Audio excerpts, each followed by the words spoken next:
您好，我是光启社的社长马萨基，欢迎您收看这一周的罗马主场 Romereports。在新闻的一开始，我们来看，在1月中旬，全球有24亿的基督徒一起庆祝基督徒合一祈祷周的展开。这当中包括天主教、正教、新教、圣公会。教宗方济各说，所有受洗基督徒团结，不仅是彼此站在一起。当然不是互相反对，而是希望达至团结合一。大公合一的精神和对话有助于加深这种团结。The Week of Prayer for Christian Unity begins this Saturday. It is celebrated by the world's 2.4 billion Christians. Throughout the week, Catholics, Orthodox, Protestants, Anglicans, and members of all Christian denominations reflect on the elements they have in common, not on those that separate them. The Pope spoke about it during his meeting with representatives of the Evangelical Lutheran Church of Finland, who make a pilgrimage to Rome each year around this time. La comunità di tutti i battezzati non è un mero stare gli uni accanto agli altri, e certamente non è uno stare gli uni contro gli altri, ma vuole diventare un sempre più profondo stare insieme. L'ecumenismo spirituale e il dialogo ecumenico servono ad approfondire questo stare insieme. The Week of Prayer for Christian Unity was established in 1908 by Episcopalian Paul Watson. In 1968, Catholics officially joined the initiative. Each year, a different Christian community prepares a prayer. This year, it was written by Christians from Malta. It's called "They Showed Us Unusual Kindness." These were the words St. Paul used upon arriving to the island after a shipwreck. Pope Francis will conclude the Week of Prayer for Christian Unity next Saturday with an ecumenical prayer at the tomb of St. Paul in Rome. 教宗方济各在1月底进行讲授要理的主题，也跟基督徒合一祈祷周呼应。教宗引述当时圣保禄宗徒遭遇船难时，圣经当中叙述马耳他人民如何款待保禄。教宗说，我们基督徒必须携手努力，向移民展现耶稣基督所启示的天主之爱。大家携手实践大公教会的款待，尤其款待最无助的一群。Pope Francis dedicated Wednesday's general audience to the Week of Prayer for Christian Unity, which this year focuses on the story of St. Paul's shipwreck.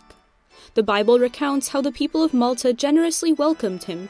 Pope Francis asked Christians to follow their example. Tutto significa riconoscere che gli altri cristiani sono veramente i nostri fratelli e nostre sorelle in Cristo. Siamo fratelli.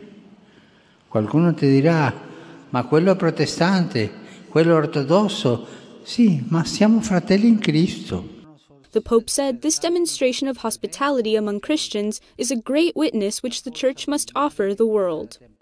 Noi come cristiani dobbiamo lavorare insieme per mostrare ai migranti l'amore di Dio rivelato da Gesù Cristo.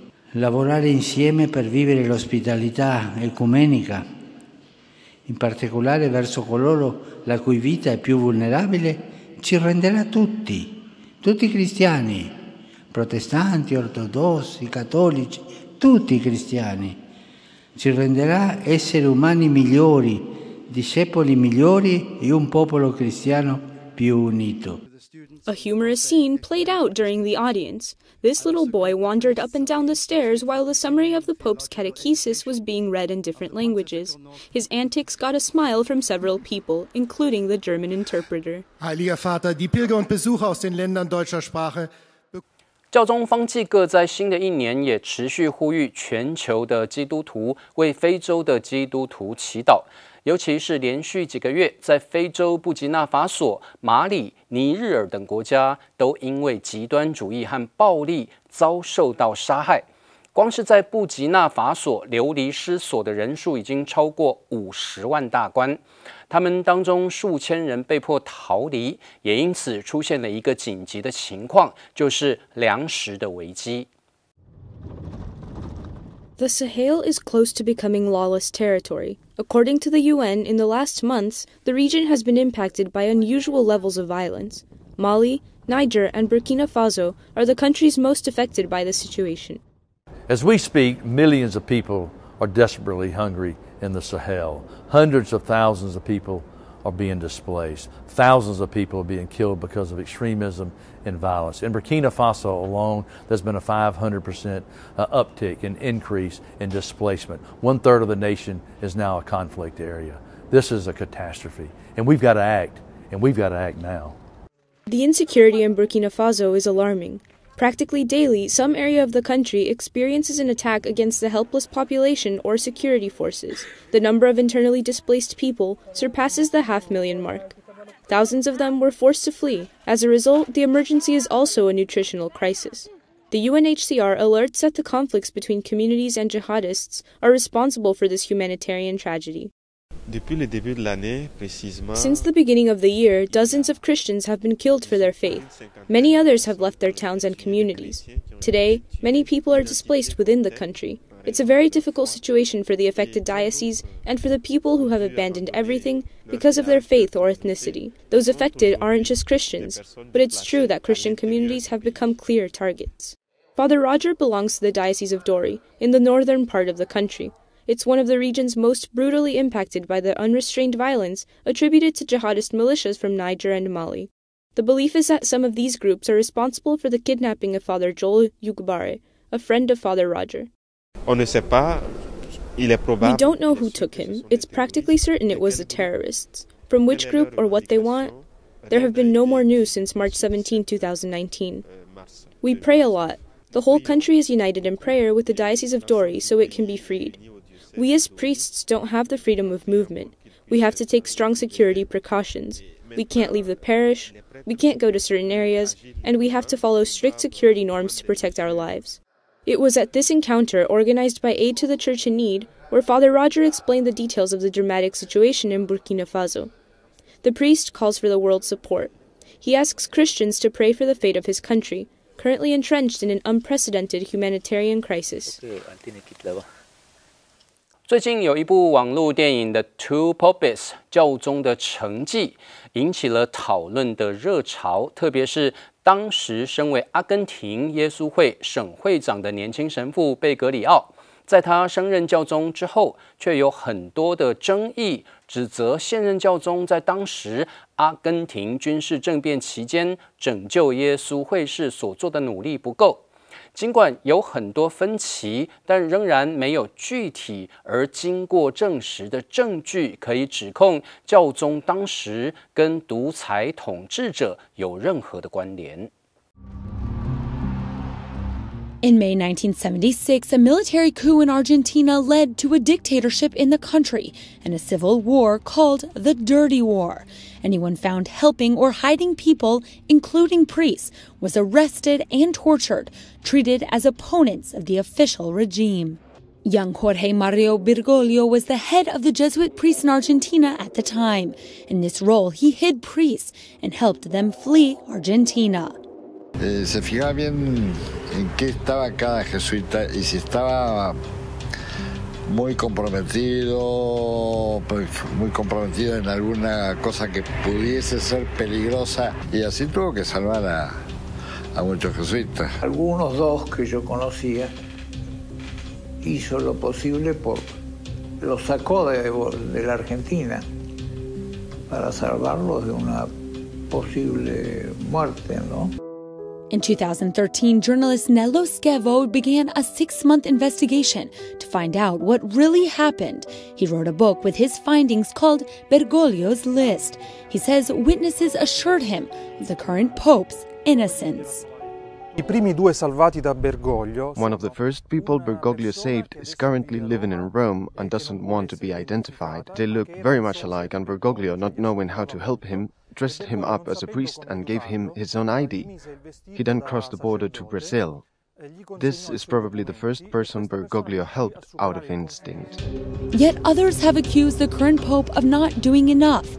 when Jesuit priests Orlando Yorio and Francisco Jalix were kidnapped, arrested, and tortured for nearly half a year, Bergoglio asked military leaders to release them, but to no avail. Even after speaking to dictator General Videla twice, many claimed Bergoglio could have done more. Despite disagreements, there has never been a concrete, proven accusation against him. El Papa no tuvo nada que ver con la dictadura. Es decir, no fue cómplice de la dictadura. No fue de los obispos que estuvo más en la avanzada de defensa de los derechos humanos, porque prefirió más una diplomacia silenciosa. Estuvimos siempre muy juntos, sé muy bien lo que hizo Jorge, sé su preocupación por estas cosas. Y por eso me dolió tanto cuando a Jorge se le hace esa imputación.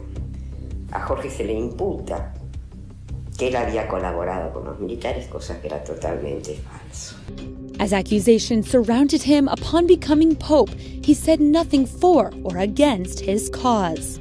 Some priests and bishops in 2006 and 2007, 30 years after the fall of the military government, discovered what Bergoglio had done and went to ask him why he had never talked about it. He's always preferred to remain silent. One of the reasons I believe is that Bergoglio, due to his psychology and Jesuit background, prefers not to feed any controversy from those years that are already in the past and were painful.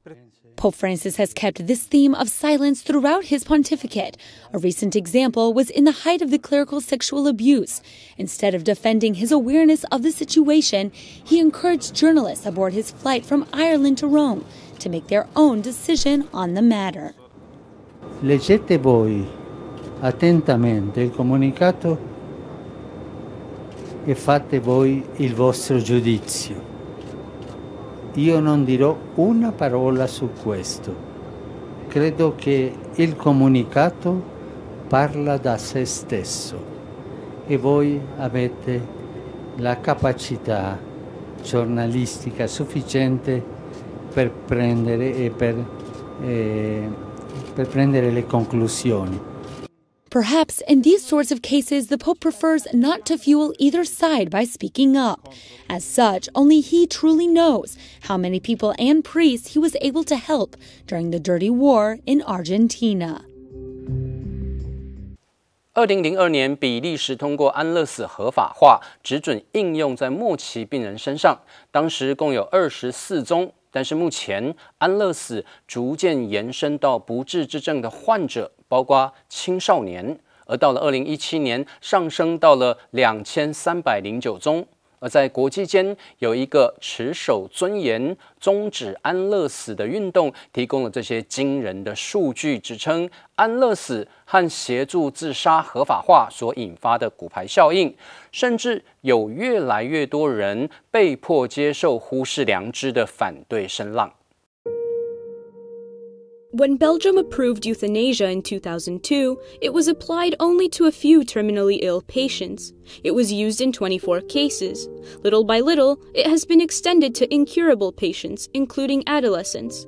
So in 2017, it was used on 2,309 people. A similar situation arose in the Netherlands, where the number of cases rose from 2,000 in 2007 to almost 6,600 in 2017. These dramatic statistics are provided by this original campaign on the domino effect of the legalization of euthanasia and assisted suicide, which pressures the most vulnerable to die. It's called Affirm Dignity, End Euthanasia, and it poses the question, is it truly dignified to die this way? This so-called right to die is becoming a duty to die for people.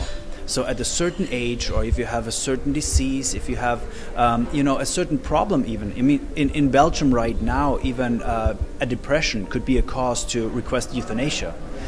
Is something where people then all of a sudden feel like, I have to do this because that's what society expects of me. Andreas Sonnhauser, Director of External Relations for ADF International, remembers the story of Belgian professor Tom Mortier. One day he received a phone call and was asked to go to the hospital to pick up his mother's belongings. He didn't know they had euthanized her. She suffered from depression, and the doctor considered it a sufficient motive to turn to euthanasia without first consulting her family members. There's also a lot of pressure being put on doctors, nurses, other people in the hospital who, from their convictions, might not want to assist in euthanasia or assisted suicide, but they are being more and more forced to it. And their conscientious objection, the right to conscientious objection, is being undermined by such laws. The website uses videos and maps to show that despite initial impressions, euthanasia and assisted suicide are legal in very few countries. Since the doctor has to cure or prevent illnesses without terminating the patient, they propose palliative care. They explain that between 80 and 90% of requests for euthanasia disappear when this option is offered. Pain is not a necessity of sickness anymore. So we can take care of people, we can take care also of pain. And it's more the human element that sometimes is missing and that we as a society have to embrace again to show people that they have dignity and that their life has value to us. ADF is an acronym for Alliance Defending Freedom. This NGO from the United States defends religious liberty, life, marriage, and the family. Its campaign on euthanasia plays on the word dignity.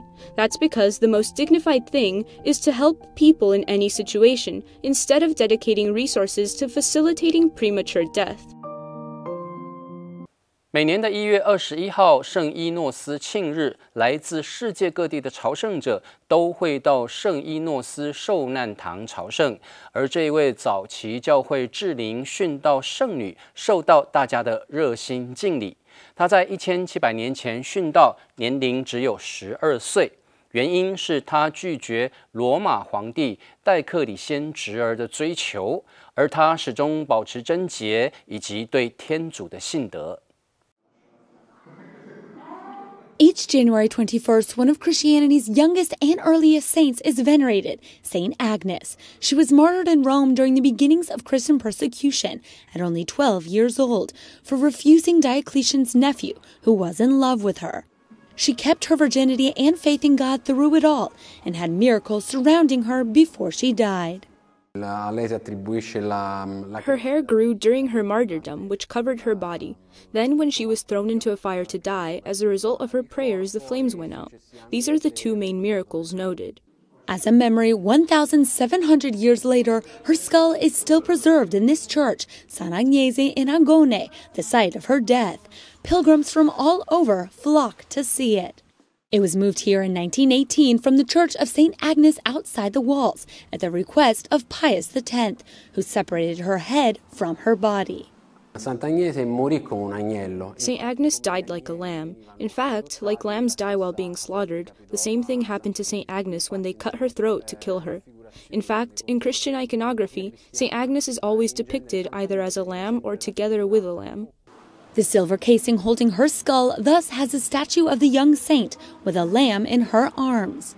It's a tradition that continued in the Vatican up until a few years ago. The Pope would bless lambs, whose wool was used to make the pallium stoles for the new metropolitan archbishops. We have the certainty that St. Agnes existed. Surely she was devoted to Jesus. She was a Christian and dedicated her short life to Jesus. Even the way in which she tenaciously kept her faith firm in Christ is a demonstration of the presence of the saint. Her memory still lives on each time Mass is celebrated. She's one of the few women saints mentioned by the priest right after the consecration, the most important part of the Catholic Mass. 教宗方济各在新的一年开始讲授新一轮的要理主题——马窦福音的山中圣训。他首先解释真福八端是耶稣通往幸福生活的秘诀。他说，耶稣教导一套新法律，要神平、温良、怜悯他人，而这些新诫命远远超出一般规范。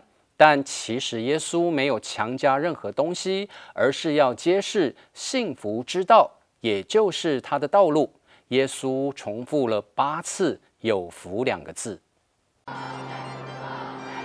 Pope Francis entered Paul VI's audience hall greeting pilgrims, blessing rosaries, and even autographing a book for this group of children.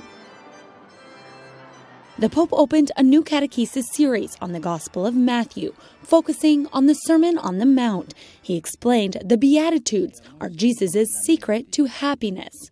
Gesù inizia a insegnare una nuova legge: essere poveri, essere miti, essere misericordiosi.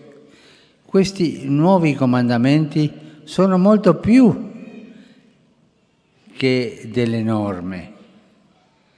Infatti Gesù non impone niente, ma svela la via della felicità, la sua via, ripetendo 8 volte la parola beati. The Pope went on to say the happiness Jesus offers is divided into 3 parts. First, to be a blessed person, then the actions themselves, and finally, part of the Beatitudes is answering the question, why? Ma cosa vuol dire la parola beato?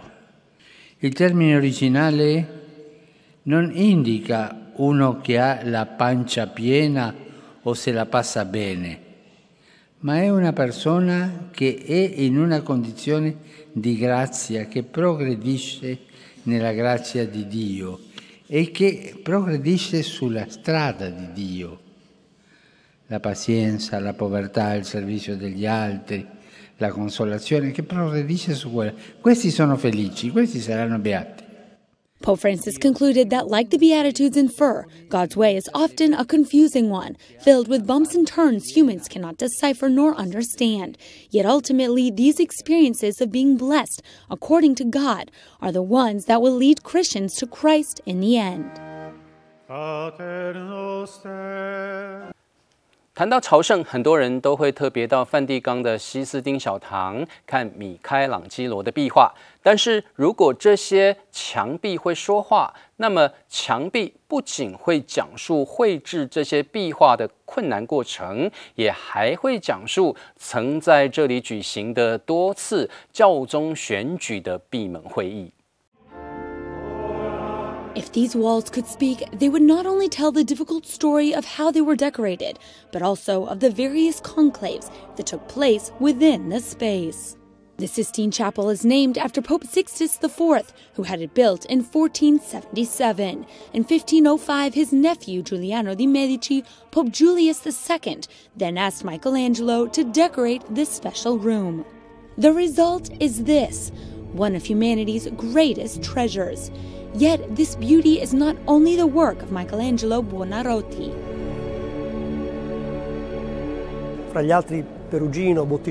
Among others, Perugino, Botticelli, Signorelli, Ghirlandaio, and Cosimo Rosselli are all very important names in Italian art history. Michelangelo was the main designer of these frescoes, although curiously he did not consider himself a great painter. He instead wanted to be recognized for his expertise with marble. In fact, he was already very famous in Florence when he was called to Rome. Julius II wanted him to sculpt his grave, which includes the famous sculpture of Moses at the front. However, this project frustrated Michelangelo, so he received another assignment. One of the things that made Michelangelo reluctant to accept this commission from Pope Julius II was the challenge of painting a fresco on such a large surface, because he was a sculptor, not a painter. The biggest challenge for Michelangelo was to paint the Creation. This concave surface of 13,000 square feet required an enormous effort to appear like a flat surface for visitors below. Interestingly, Michelangelo did not follow a step-by-step process when painting the room. He instead began with the last story, Noah's Ark, and went back in time to the creation. The last painting done was of the separation of the light from the darkness that happened before God created the universe. The artist faced another problem. He had to paint the image before it dried, because otherwise he couldn't modify it. Therefore, he had to destroy the frescoes several times and restart them once again. After painting the famous Creation, he left Rome, to only be called back 30 years later to paint the Last Judgment.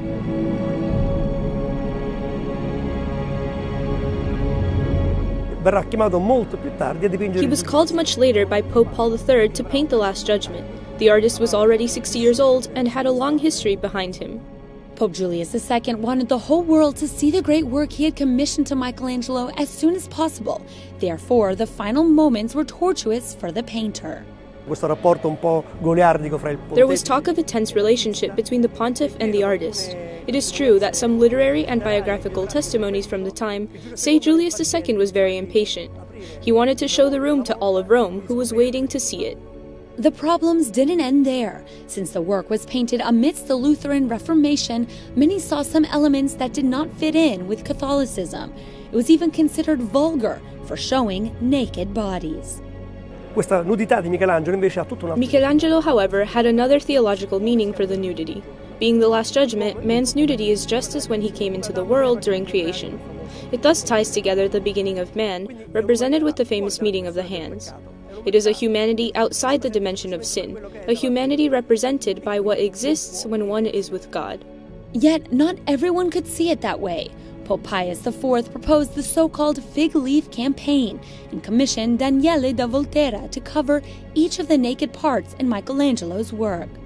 The painter who was responsible for covering all these parts was called the mutandino or braghettone, because he put the underwear on the people. The citizens of Rome did not stop to think about the meaning of this censorship, and only saw a man who was responsible for covering the bare parts. That's why they gave the painter this nickname. With all the difficulties, obstacles, and changes, Michelangelo managed to leave an everlasting testimony of his talent in one of the most fascinating places in the world, still seen today. 感谢您收看这一集的罗马主场 Romereports， 在节目最后带您一起来观赏 Oh My God 微笑福尔摩沙的精彩节目片段。我是光启社的社长马绍阿基，祝福大家平安喜乐，我们下周再会。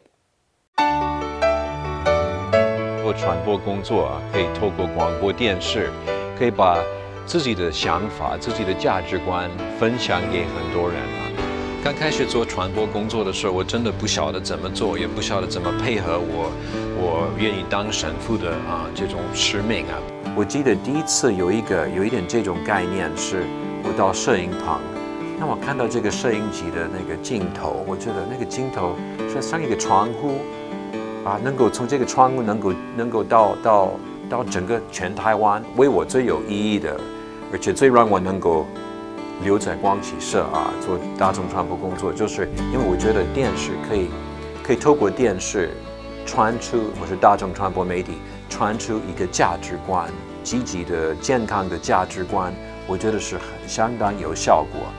那个时候我开始觉得现在知道为什么天主派我到光启社，我觉得天主在我心也告诉我可能我的本堂就是要透过这个摄影机的镜头才能够找到。光芒，你还好吧？怎么淋那么湿赶快擦一下。你看光芒你的脸真的。那么他好像经过一个很艰苦的天我24岁来的，所以我常常说我在美国生产了我在台湾加工，自然而然也吸收就是台湾人的一些优点。我觉得我的心里已经变成台湾人。